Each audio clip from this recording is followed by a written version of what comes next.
Please take a moment to listen to this disclosure from the Common Ground podcast. The Common Ground podcast is dedicated to exploring commonality among individuals with diverse perspectives. Our guests may present unique worldviews related to health, psychology, and overall well-being. Please note that the Common Ground podcast does not directly promote or endorse any specific ideas, concepts, or actions discussed during our episodes. Listeners are encouraged to approach the information shared with discernment and to consult with their mental and or physical health providers before making any changes to their health or wellness practices. The views expressed by guests and hosts are their own and do not directly reflect the opinions of the Common Ground podcast. Your well-being is important, and we advocate for informed decision-making. Thanks for listening. Moving my body and feeling energized. It was kind of like a superhero. You know, like when Superman is running and changing gears, and that's it. You cannot change things from outside or from nobody's thinking or whatever they say. You can only change your own. What was the motive for you when you were like, I don't care at this point. I'm going to do this, come hell or high water? Are you, as a coach, do you feel you're that friend who is the first person to call them on their stuff? Or do you feel like your role is different? It wasn't hesitation of making a decision. It was just cold turkey to say, I'm going to do it. No more alcohol. I'm going to straighten my life. They could only listen to you say this one key takeaway. What would you want people to know from everything that we've talked about today? Well, I will say that... Welcome to the Common Ground podcast, where stories connect, perspectives collide, and purpose is found in the middle. Every week, we sit down with unique and inspiring guests that come from all walks of life. People who challenge the status quo, overcome the odds, and live with intentionality. Whether you're driving to work, on your morning walk, or just looking for that spark to ignite your week, you're in the right place. Welcome to the Common Ground podcast with your hosts, John Fletcher and Sydney Curtin. I'm just so happy today that I get to introduce this awesome man. He got a BA in nutrition in 1984. He's been in the fitness industry since 1990.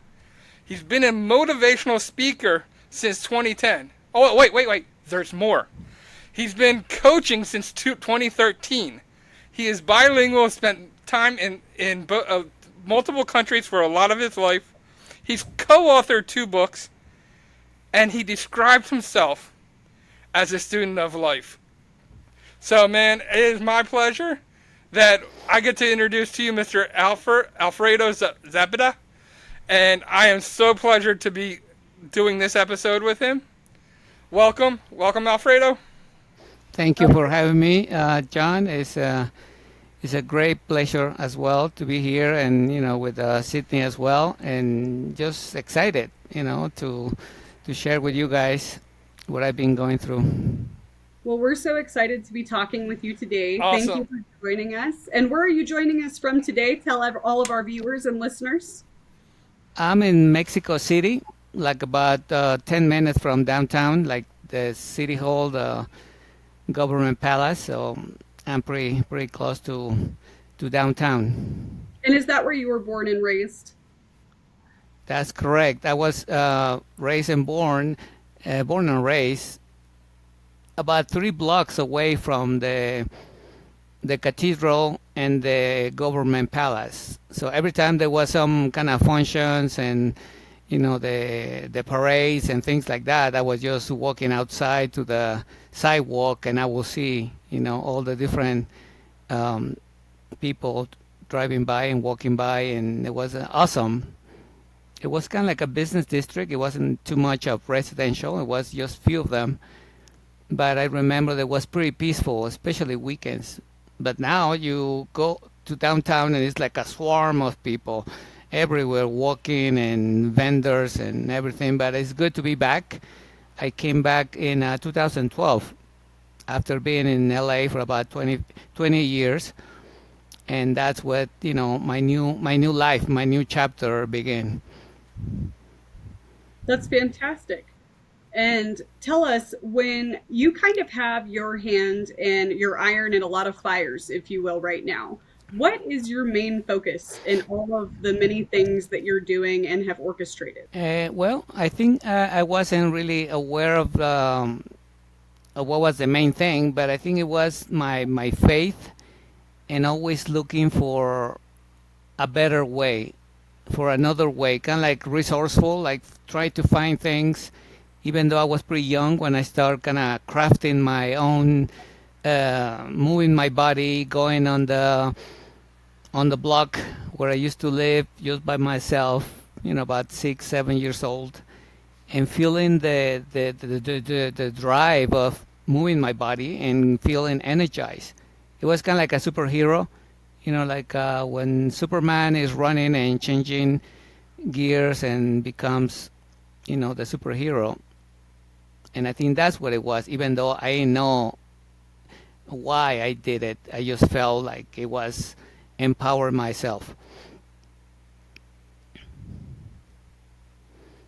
Yeah, so it was pretty awesome. And from there, I started searching. I think searching always for answers.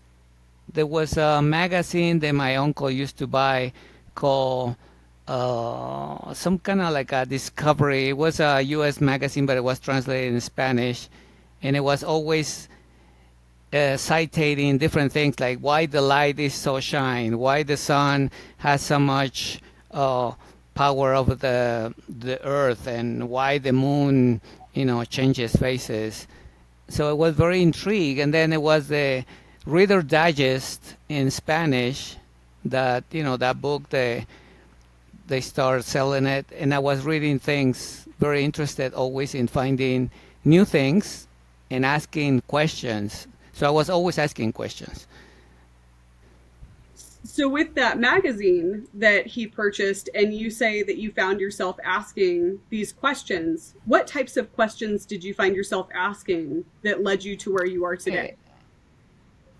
Well, it was always kind of like no critique or judging, but it was kind of like trying to find a way to understand some definitions. Like, for example, Albert Einstein, how did the thing came out to create the light? And so I was kind of like always trying to find another way to understand, even though it was clear, in Spanish, the answer of whatever was going on, why the rivers are sweet compared to the sea, then is salty, how the salt is inside the sea.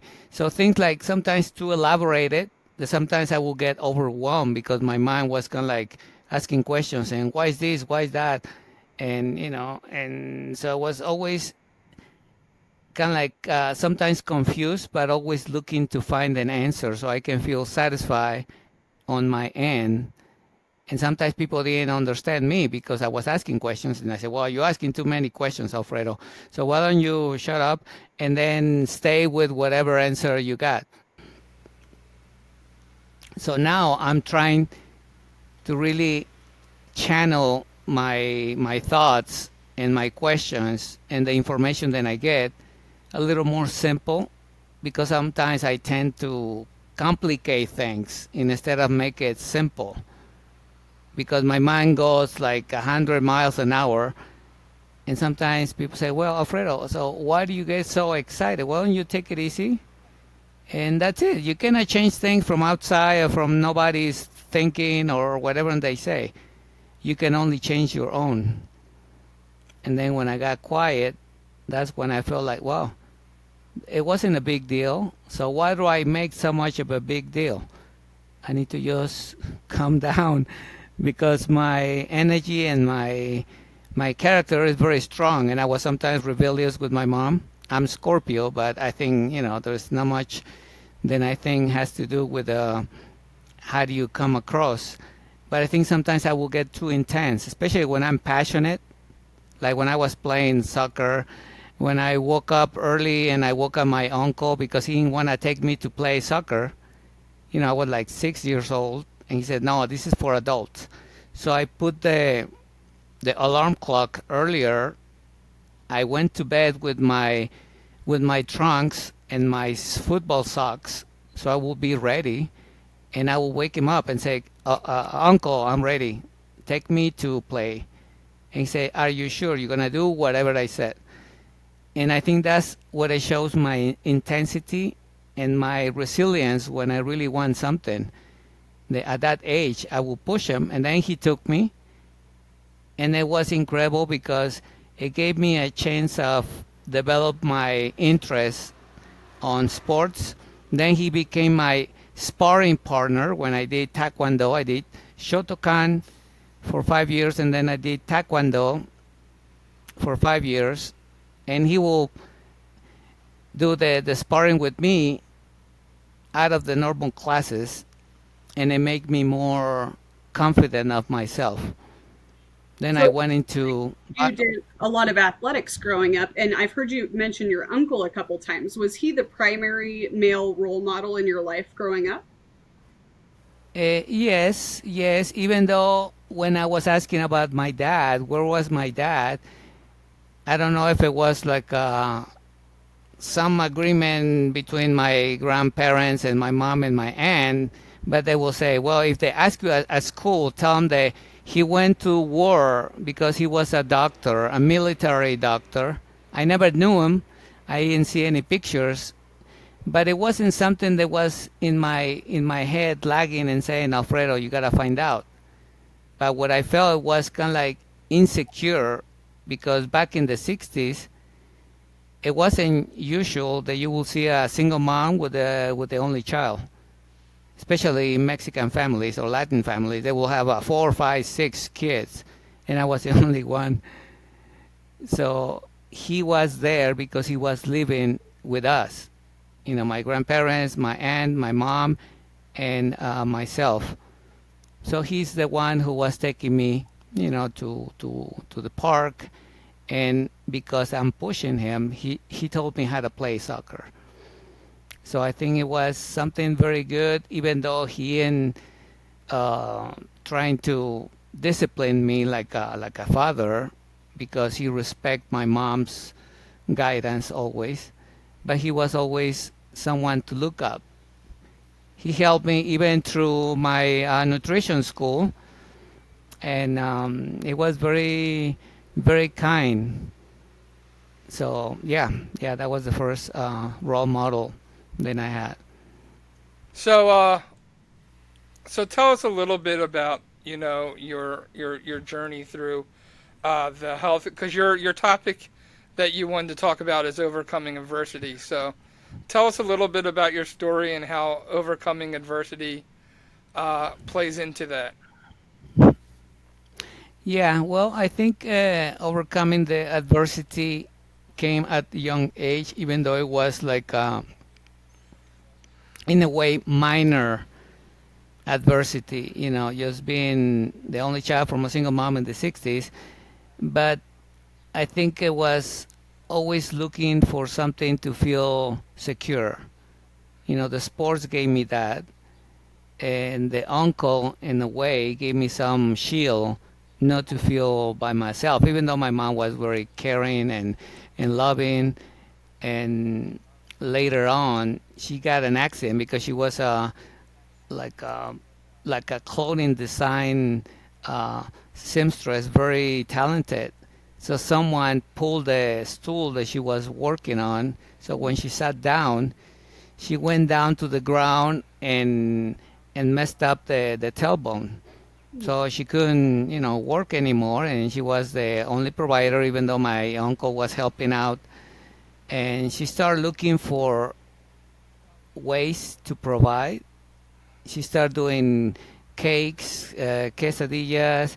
She was doing some, fixings of people's clothes, just to kind of. But she never regret, or she never felt like quitting. So that's something that I learned from her very much, even though I didn't see the magnitude of that resilience and perseverance of a mother who was looking, even though she got injured. And later on, after I finished my high school, she started with a lump in her breast. So she got cancer. She got surgery, very radical mastectomy, and then she ended up with pneumonia because of the procedure was very, very harsh. She spent like about 2 months in the hospital recovering from pneumonia plus the surgery, but she was still continue going on in her life, trying to make ends meet. And I felt like I needed to do something, but it was kind of like in the back of my head, because that adversity didn't think too much in some way because I was busy in my head trying to do something, I guess, to avoid it. So the adversity was there, but I was trying to kind of like, no, I'm going to do something so I don't feel the pain. So during my nutrition schooling, I started social drinking. So it was a kind of like controversy because being an athlete, amateur athlete, and studying nutrition and start drinking socially and then start heavily drinking, I felt like I was swarmed into another identity. It was like Jack and Mr. Hyde. During the day was the model student, the athlete, and at night or after class, I was drinking.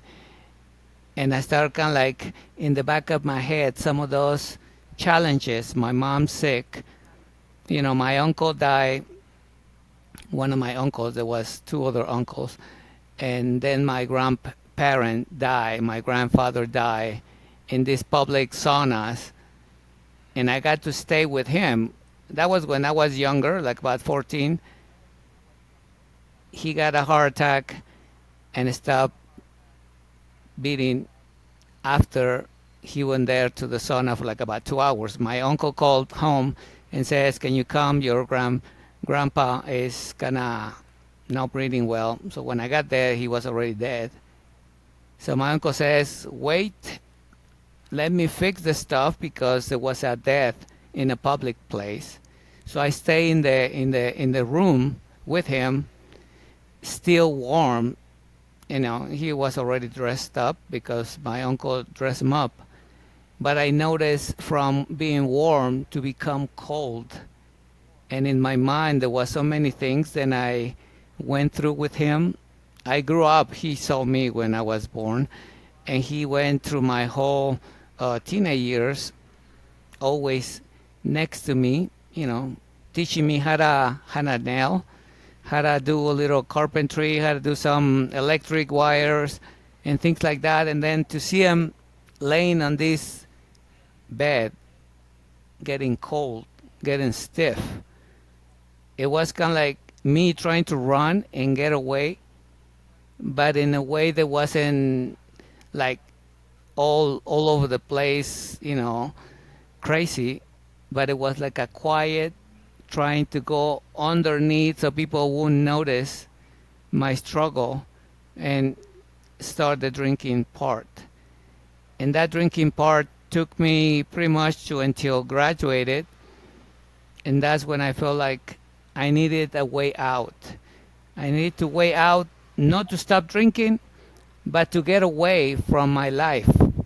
Kind of like moving away from a different country, different city.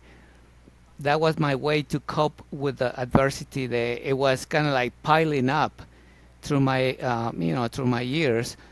So a friend of mine from the gym went to Los Angeles, California, and the bodybuilding was our connection. And he was there in a new life. And, we just had just regular phone talking and getting excited about what he was seeing over there because he was right at the Mecca bodybuilding. And I said, oh, that's great, Alex. Well, I want to go see you. And having all that mess in my head, trying to get away, I asked for permission to visit in LA. I got my visa. I got my student card. I got my bank account with, a couple dollars. And right at the border, they stopped me because they normally check you before you go into the States. And they come back and they cancel my passport right there. And I feel like, wow, I'm trying to do the right thing. I'm just going to visit my friend. And these people, without any question, they cancel my visa. So I came back drinking in the plane. And that's when I start planning my getaway to cross the border illegally. So that was kind of like the adversity behind me and me trying to run away from it. I wasn't facing it and trying to get, in the right path. I was just trying to run away. with my drinking, with my vices, even though I graduated as a nutritionist, like I said, I was an athlete, but I was living two lives. And I didn't understand the why. I just wanted to feel less pain. And the journey began once after I crossed the border, and I started looking for answers, looking for answers to say who am I, what am I here, what am I looking for. It wasn't just going with my friend and hanging out at the Gold Gym and working out. It was kind of like trying to find how how to start a Now, new. And go ahead. I want to ask you, do you feel that that journey started once you got denied for your passport, or before that, or was it in just leaving and trying to get to America? Do you feel like that journey began for you? Yeah, that was I will say, the next chapter of that journey.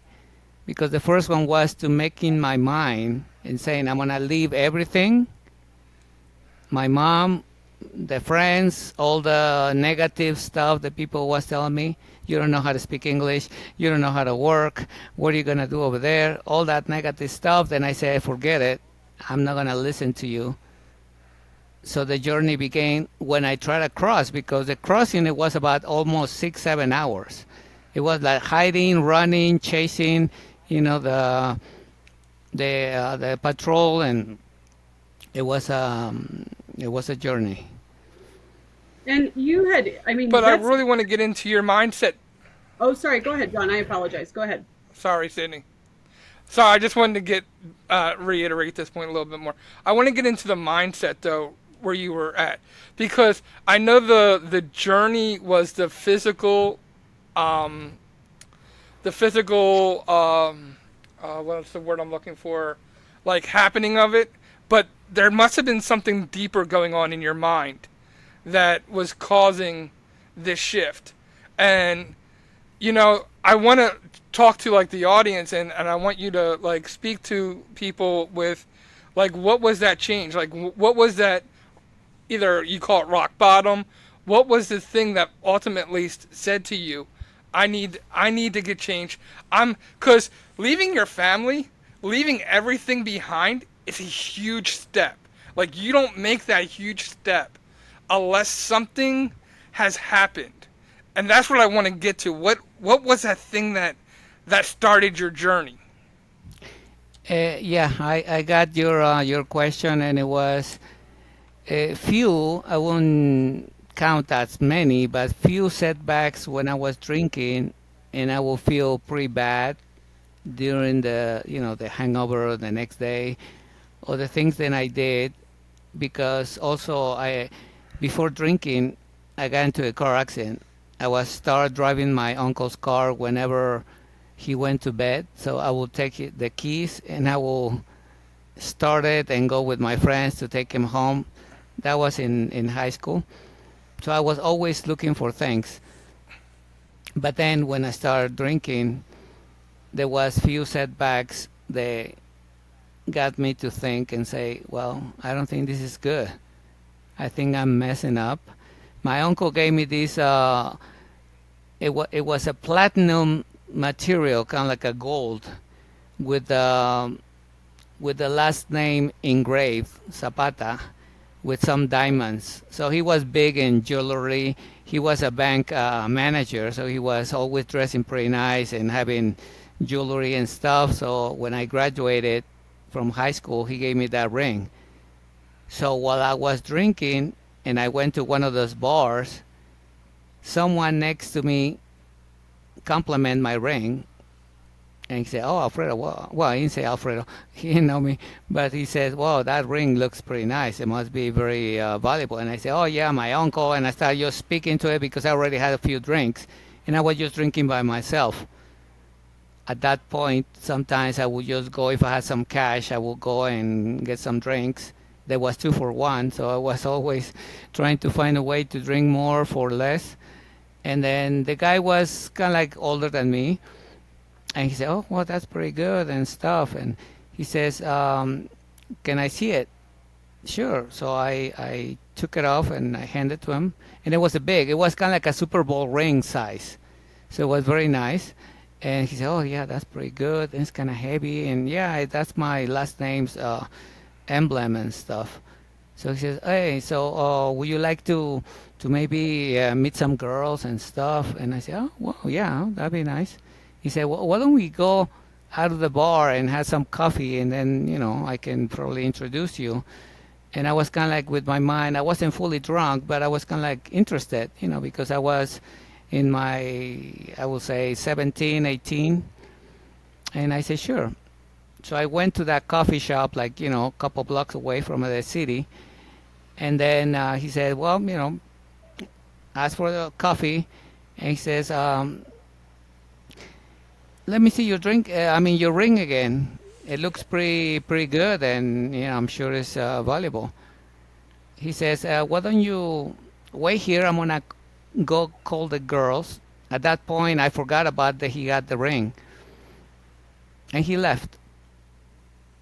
So after about, I don't know, half an hour, I was just waiting for the guy, and he wasn't there. So the waiter came and says, "Would you like more coffee or anything else?" And I said, "No." And I'm waiting for somebody. So I had to pay for the coffee also, and the guy didn't show up. So I said, "Oh, what happened?" And I was kind of like still a little hangover with the coffee, didn't help much.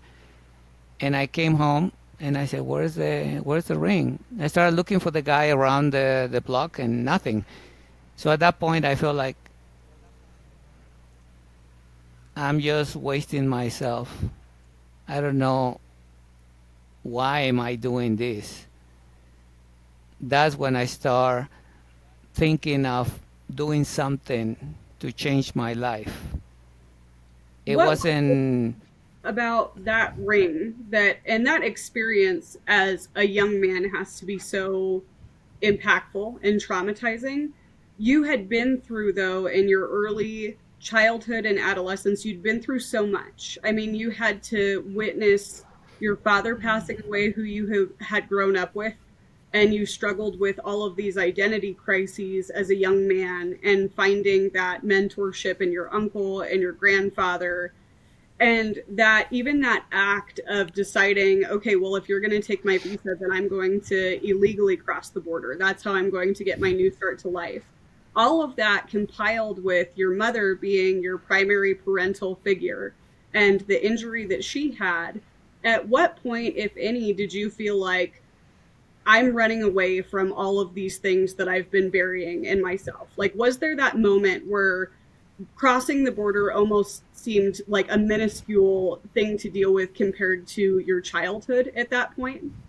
Yeah, it was kind of like an adventure, but during that crossing, I felt kind of like giving up because it was about a very difficult. This guy, had like about 8 people, 9 people, couple women and some guys. And the guy says, "Don't worry, if they caught you over there and they bring you back, we guarantee that we're gonna take you back again." But it was like 1 hour, 2 hours, and it was dark, and it was hiding in the bushes. And I felt like, oh man, I'm getting tired. Why don't we come back and go to bed or something? Because I was feeling like it wasn't happening, what I was trying to do. Kind of like, well, I think I'm gonna give up and come back, but I couldn't come back by myself. I felt that hopefully it will happen. So yeah, that was something that I felt very very much struggling at that point. Well, And and you yeah, I was. an adventure. And it's like, I'm just curious what your objective, what your opinion on this is, because when you've gone through all that you've gone through and you say, well, at that point it felt like, just another adventure. Was that your way of suppressing all of the things that you were still trying to run away from? Or what was the motive for you when you were like, I don't care at this point, I'm going to do this come hell or high water? Yeah, you're right. I was hiding it because I was pretty good at hiding my feelings. I will sometimes, when I was over the top on something, I will explode because of my temper.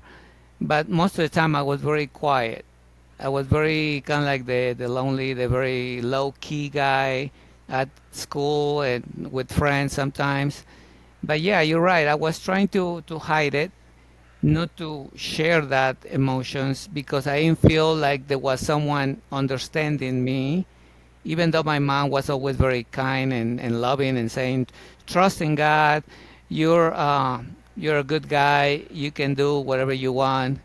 But I was feel like there was something that was there missing, not even with my uncle. So yeah, I was always suppressing things, and the exercise was something that gave me kind of like freedom. But even though I was just tangled into the drinking and to trying to find my identity and going to see my friend, it wasn't just going to see him. It was kind of like running from something because I continued drinking after I crossed the border and I got to my friend's house. And my friend says, well, you're drinking, you have a problem with drinking. If you want, I can help you go back to Mexico. That was about 3 months after I got with him. And I said, no, I'm already going to night school to study English. And I got a job position with someone delivering newspapers. Help me to move with the guy. I was already determined that I wasn't going to go back. I wanted to pursue a new beginning, Mm. even though I was still dragging my bag of different things. The drinking was one of them. The other one, the insecurities, and that's when I start looking for another way to start my journey. Mm. So it was your friend Now, you came as out for that made you, that like gave you that push to change when he called you out on that drinking problem that he had observed, was that was the straw for you.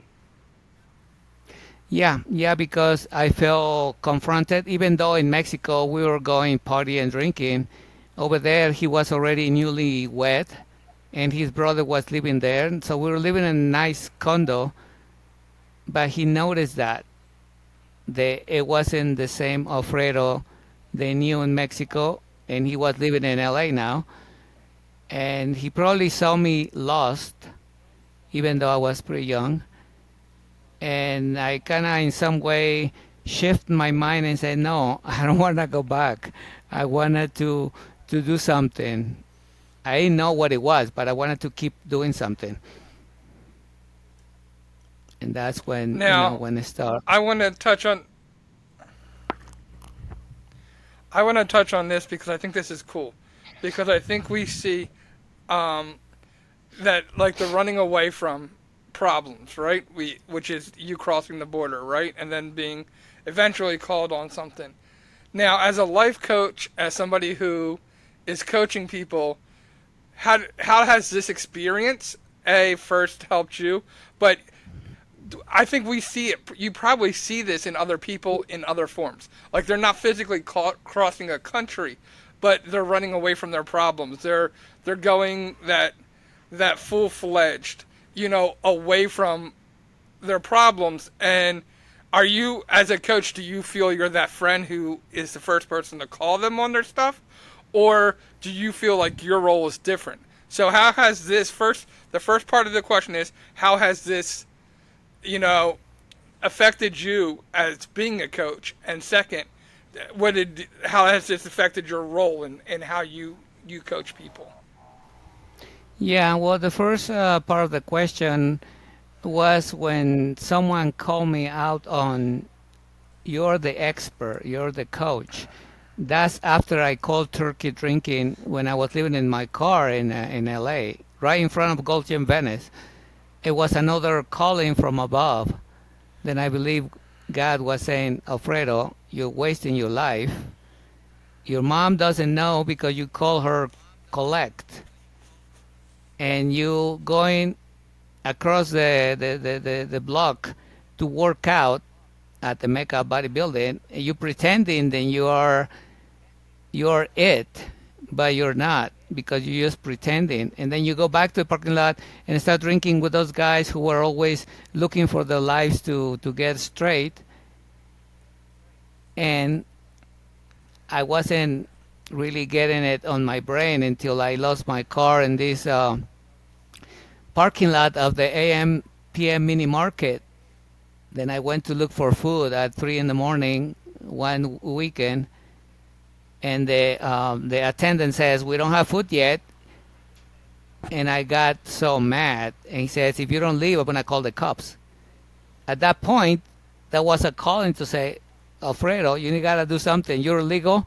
You're drunk. You're in a place trying to cause trouble. You're gonna get in trouble." So even though I was drunk, I walked out to the parking lot where I used to sleep. I left my car in the parking lot, and I woke up the next day with no car. That's the other calling, because I said, "Where's my car?" I don't remember where I left it. That weekend, after a friend helped me find it, I felt like, oh, I think there is something wrong. And if I don't do something right now, not tomorrow, next month, then I'm going to keep just, drinking to suffice my hangover. I got to do something now, because no one is going to do it for me. I need to do something. It wasn't hesitation of making a decision. It was just cold turkey to say, I'm going to do it. No more alcohol. I'm going to straighten my life. And I think that's when the switch went off and the light showed me a new life, a new way to start the journey with a clear mind. And it wasn't something that I needed to think or someone to call me out. It was the issue of being confronted, even though I was drunk. And I felt like, wow, man, all the decisions that I made, right or wrong, have been by my own mind or the influence of external circumstance. But now I feel like I'm taking control of my life. And now when I start working with people, someone called me out and says, "Alfredo, I'm in your hands. You're the expert." I just began to working at this health club in LA Fitness, and I said, "I'm the expert?" And he said, "Yes, you're the expert."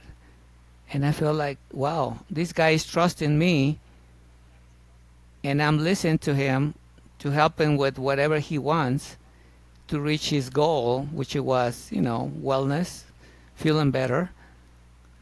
And at that point, I felt like, well, back then there was not much of terms of coaching or life coaching. It was more like a personal trainer, someone who listens to you, someone who helps you to work out and eat healthy. But it was more than that. So I started feeling a little more confident about myself.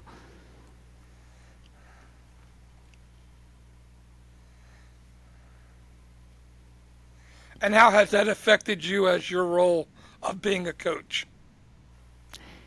It's helping me to have empathy, to really understand what people are coming from, and pretty much asking questions and listen. Because majority of times it was kind of like, well, you want to lose weight, you want to feel better, well, you got to do this and this and this. But then when that client called me out as an expert, it made me think that there was more than just the exercise and the eating. It was more of a mindset.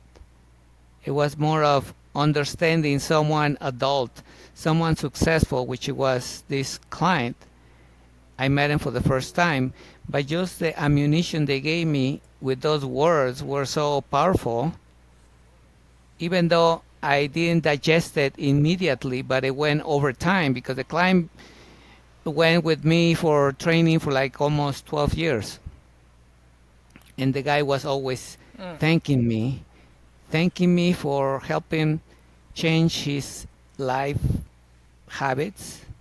Even though he had a hard murmur, he went to Nepal to hike. He was like 45, 50 years old guy. And he says, you have helped me to reach my goals. He was a very successful entrepreneur. And I felt like, well, I didn't see it like a big deal, but the guy was always thanking me with very genuine heart. And I was like, wow, really? I didn't believe about myself what people believe in me. I feel like they were just giving me a compliment just to be polite, but it wasn't. And then I Nope. help other. Go ahead. You changed his life. That's incredible. It was surprising, something that the guy really thanked me so much, and I felt like an uncle figure. He was older, tall. He lived in New Zealand. He was from U.S., but he had a company in New Zealand. He sold it. He came back to L.A. He opened another company for dialysis patients. So it was someone who really didn't need the money, actually, but he needed the help to become healthier. He didn't have kids. He only had one daughter. And, he had a second marriage. But it was so nice to hear his comments about life that sometimes he will share with me while we were working out and changing equipment and stuff. And it wasn't someone who was looking to lose weight and get muscles and get ripped. It was someone who was looking just for health. And And that's when I start. oh, go ahead. I'm sorry. And then after that, I started listening to people and seeing that my role was not just getting people into shape. It was more to walk with them so they can make better choices to live healthier. Healthier from the inside out, which is the name of my program, Connected Mind and Body. But I wasn't realizing that that was the whole compound part that I have now. But it was kind of like little by little, they start giving me the keys to put it together because I work with a couple other executives, one of them from Fox News. There was also very successful guy, but he was looking for wellness. He was looking for improving his life. He had a son with autism, and the wife was the one who introduced me with him. And I started seeing that there was more of a life coaching and improving people's lives instead of just the other opposite. The wellness of the ripped people, the muscles, the Arnold, the Lou Ferrinos. It was totally different setting. And I didn't realize that I was trying to stay in one lane when these people already showed me that it was more for me to give than nothing else. So I And started shifting. like with all these years that you've had all of these clients and as a coach as well, one of the hardest things to do that I found as a coach is to get people to realize exactly what you said, that it's not just physical or just mental, that the two exist together. They coincide and they exist as one. So what do you do as a coach for people that feel that it's just one or just the other? What's your strategy to help your clients connect those two so that they benefit as a whole, mind and body, rather than just if they approach you for nutrition or just fitness expertise? Yeah, first of all, I ask them questions about why they want to do it. I ask them questions like, what kind of work do you do? When you sleep, do you wake up rested? Were you able to have enough energy throughout the day? Where's your routine? Because I want to kind of get a feedback from where they at. Are they smokers? They're drinkers. They're party people. They're family oriented. Kind of like no being like very invasive, but kind of just to break the ice to find out something common that they like, to find out where are they. Are they someone who only works Monday to Friday and then weekends they party and stuff, or what type of balance in a way they have and why they want to do it, because sometimes they don't know what they want. They need something, but they don't know why. Sometimes they want something because they feel empty. So they want to fill their agenda with a checklist. I work out, I did Pilates, I did CrossFit, I did sauna or whatever. And I end up that the commitment is not 100% to change their lives. They just want to change the external. So I explain them that if they change the body posture, which is the one that carries the most stress in the human body, the mood will change. You will have a better thoughts about eating, about taking care of your body. But if you're achy, especially if your feet hurts or if your neck hurts, your mood is gonna change. No matter how good in shape you are or how out of shape you are, that ache is gonna put you in a bad mood. So you're gonna look for something that gives you pleasure. Injection, a pill, a massage, acupuncture, drinking, or over exercising as well. Because some of them they say, well, is that it? And I say, yeah, you're gonna do 3 times a week, Monday, Wednesday, Friday. You're gonna rest Tuesday, Thursday, and maybe Saturday do something outdoors. And they say, oh, I already do that, but I don't change.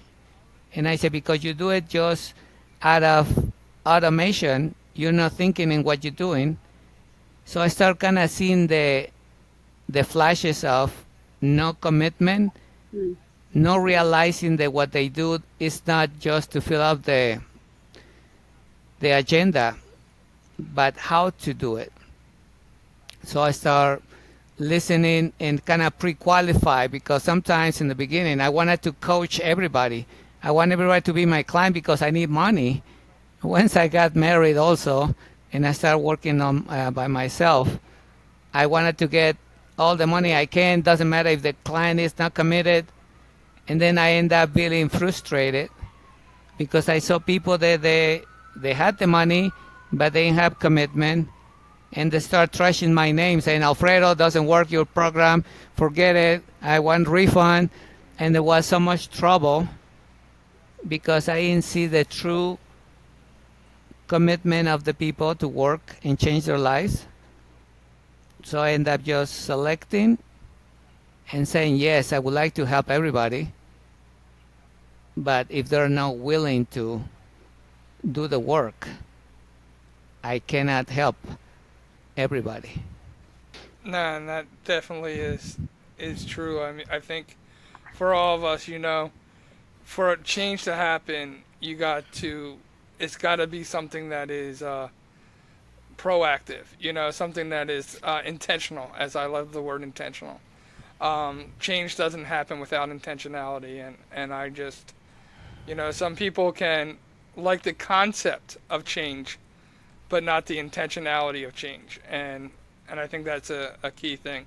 But as we start to wrap up, and I'm sure we could go another 3 hours with you, Alfredo, because you have such a wealth of knowledge and experience. I do want to say to people, like, this is a man who you definitely want to go and follow and just reach out to if you need help. I love your whole mind, body, and spirit type of just method of doing things. I think it's so important. I think too many times we only focus on the one side and we leave the rest to neglect, and we expect change to happen without changing all 3 aspects. Because I think when change happens, it takes mind, body, and soul. It takes all 3 for real change to occur.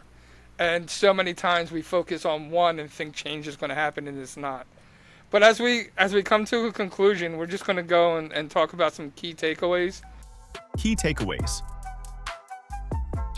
And that's kind of my key takeaway. I love your experience. Like, the one thing I love is your story. How, first of all, I just want to say this on outside of my key takeaway. You go to some people and they've studied books and they've studied, how to help people. You've lived life and you've experienced life. And that life is so much more valuable sometimes than book knowledge. And I know you got the book knowledge, but you also got the life experience. So I definitely just want to prop you up. But yeah, the key takeaway was kind of what I was talking about, that mind, body, and soul, and how important and how key it is. And if you want to be healthier mentally, physically, or even spiritually, it takes all three to be worked on. And so that is my key takeaway from this time with you. And I'm going to hand it over to Sydney, let her tell her takeaway from today. Yeah, no, and that was so well said. I mean, it's mine too in a lot of ways. I think that so many people miss that when they turn to improving something about themselves, that they're missing one of those components of it.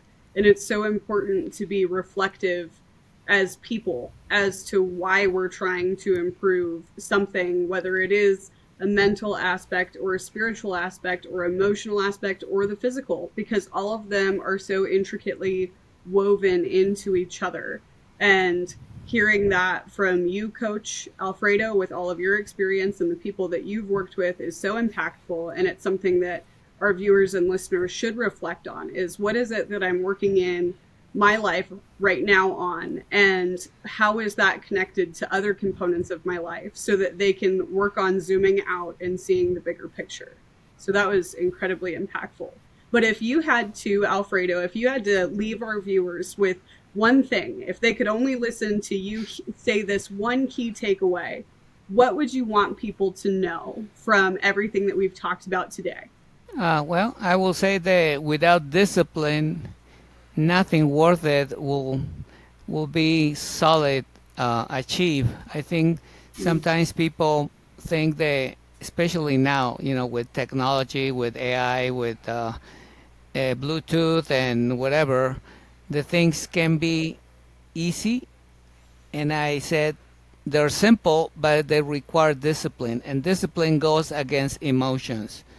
So if people want to achieve something meaningful, they need to be disciplined and put aside the emotions, because the emotions can be helpful, but they can rule our mind away from the consistency. So without discipline, nothing can be solid. Even though I was always shunned and trying to push away the discipline because I felt like that word was very harsh.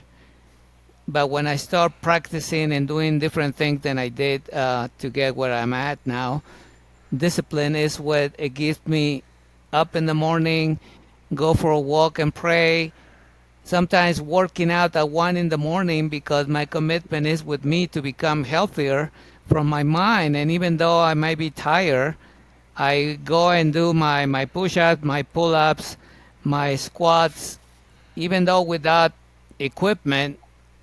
I love the gym, but without equipment at home, I do it because I say I commit myself, not to prove nobody, but to be disciplined to myself. And I think that's what people will want to take seriously. Discipline and commitment with themselves can take them wherever they want to go. I love that. I so am on board with that. And again, with the discipline, I know I used the word intentionality. I think that was a similar thing. Like, I totally respect you.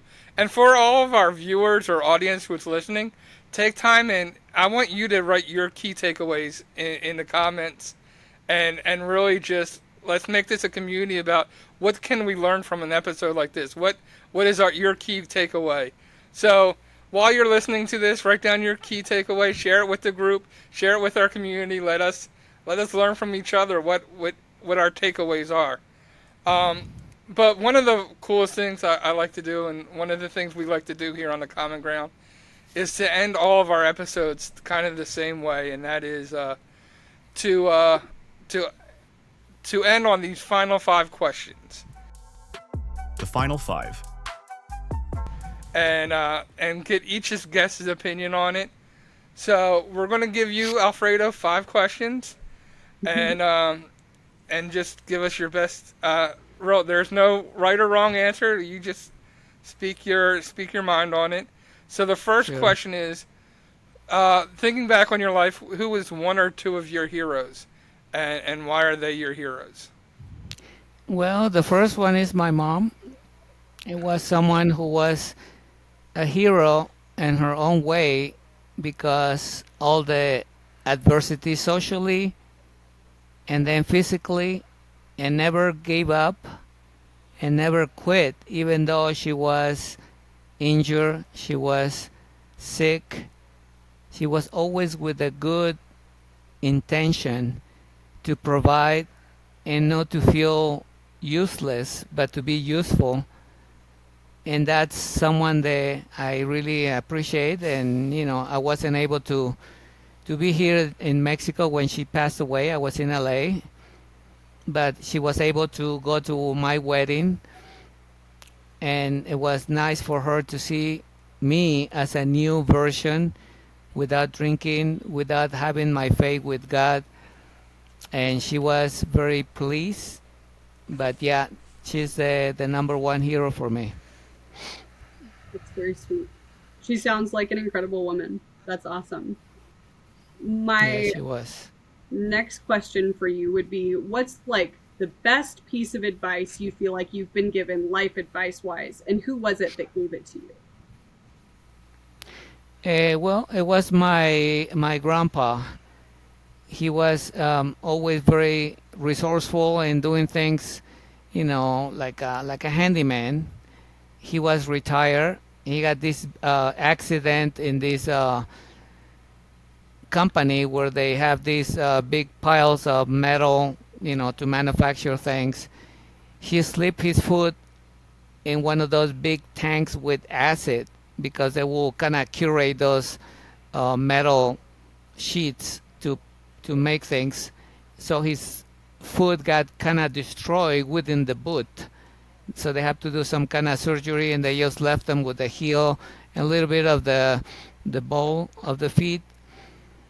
But he was always giving. He wasn't complaining. He kind of like my mom, but he was someone very honest and very caring.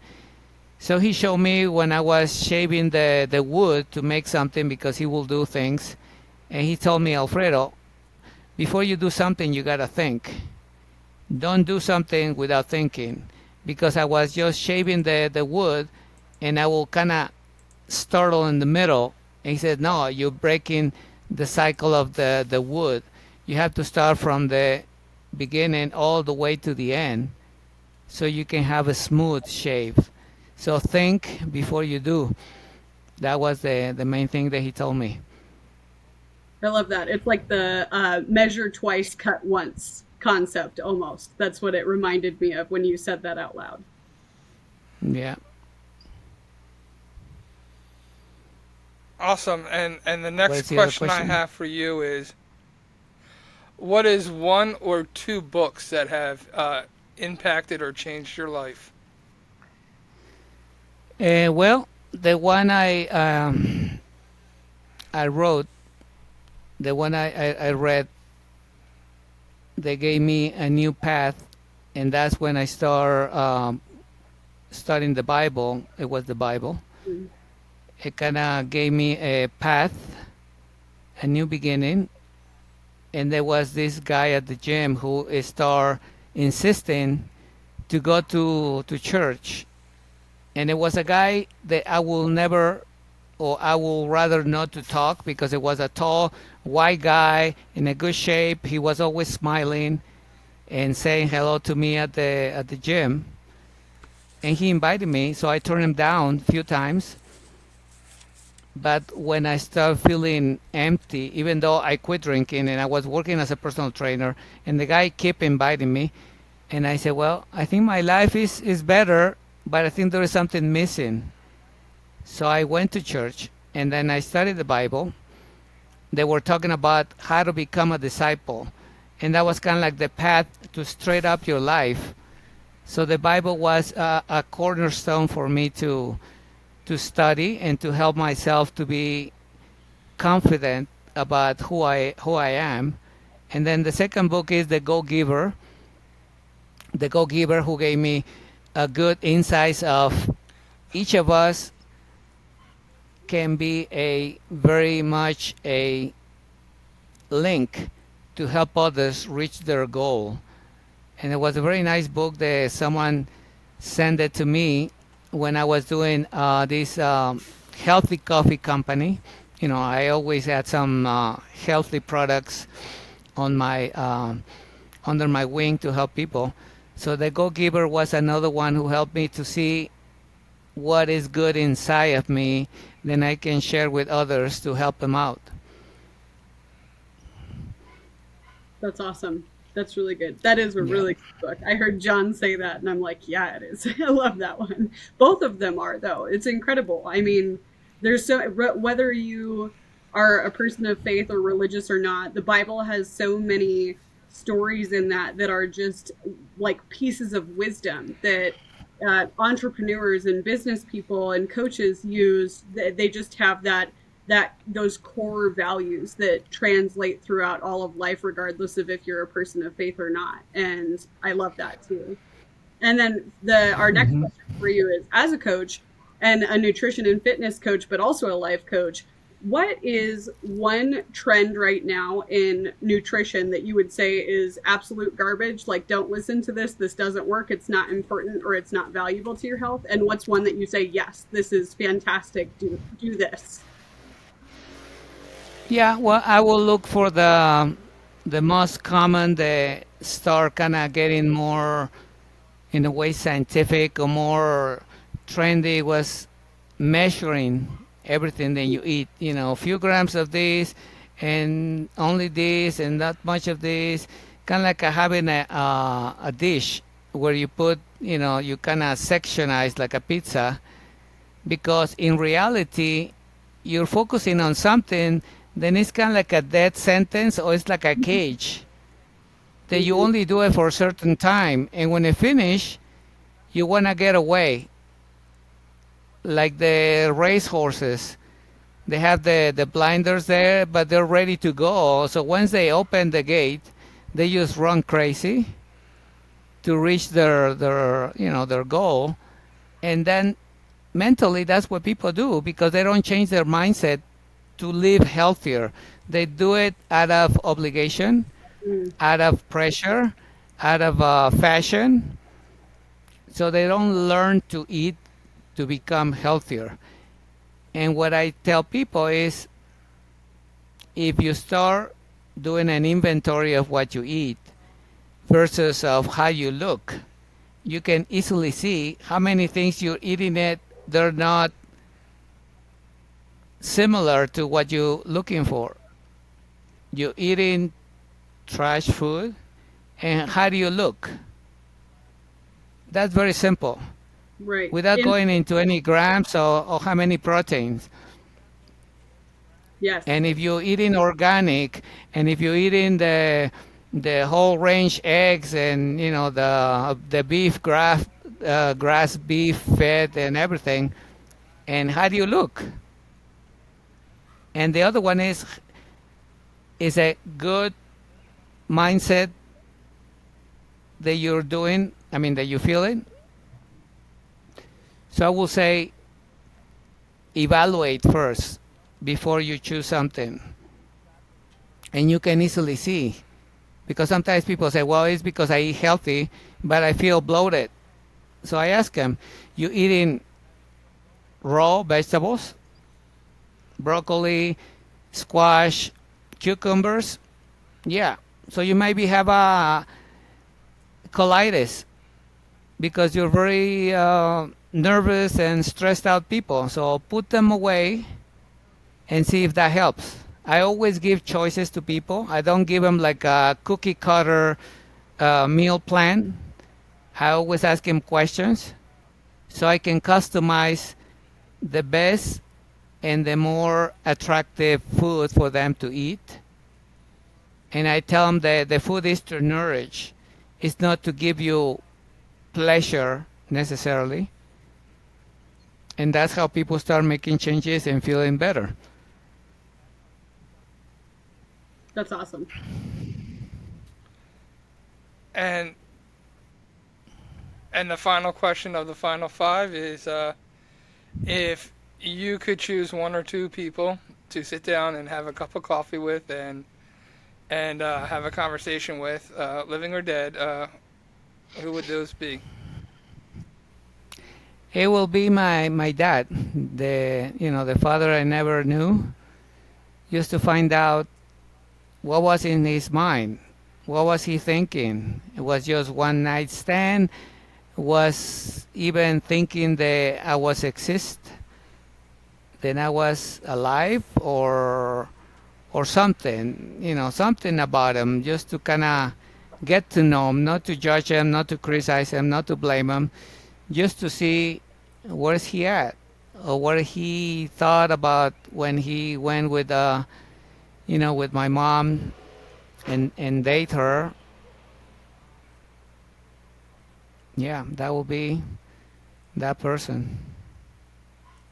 I bet that would be a very, very Well, filling cup of coffee for you. Very rewarding after everything that you've been through and overcome. It's been so inspirational to talk to you about it. Yeah. and regardless, I think he would be proud of the man you turned out to be. And for everybody who wants to get a hold of you and get a hold of your services, how can they reach you? How can they get in contact with you? Sure. So Instagram is the most easy and the one that I work the most with people interacting, and my handle is AlfredoZapataCoach.